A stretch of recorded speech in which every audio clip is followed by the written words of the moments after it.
एक पाकिस्तान का मुतालबा था जिस दिन पाक भारत मैच हुआ उसके फौरी बाद जो रद्द अमल था कि इन रेफरी को हटाया जाए, लेकिन आज जो है हमें लगता एक कदम पाकिस्तान भी पीछे हटा जो मुतालबा था उससे, और दूसरा जो रेफरी है उन्होंने भी आके माफ़ी मांगी और ये मैच शुरू हुआ। इस वक्त वही हैं रेफरी इस मैच के।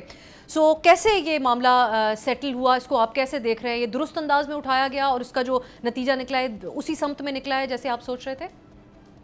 देखिए, मेरे ख्याल में रेफरी के तो मजे हो गए। मजे इस वजह से हो गए, जो उसने वायलेशन की है वो तो बैन होता है। बैन होता है, ऐसा नहीं है कि माफी पे काम जो है वो छोड़ दिया जाता है। मैच रेफरी का मतलब होता है कि उसने पूरा मैच लेके चलना है, ग्राउंड के अंदर देखना है कोई प्लेयर्स आपस में गालम गलोच तो नहीं कर रहे, लड़ाई झगड़ा तो नहीं हो रहा, गेम को खराब करने की कोशिश तो नहीं हो रही। ये मैच रेफरी का काम होता है। मैच रेफरी किन चक्करों में पड़ गया?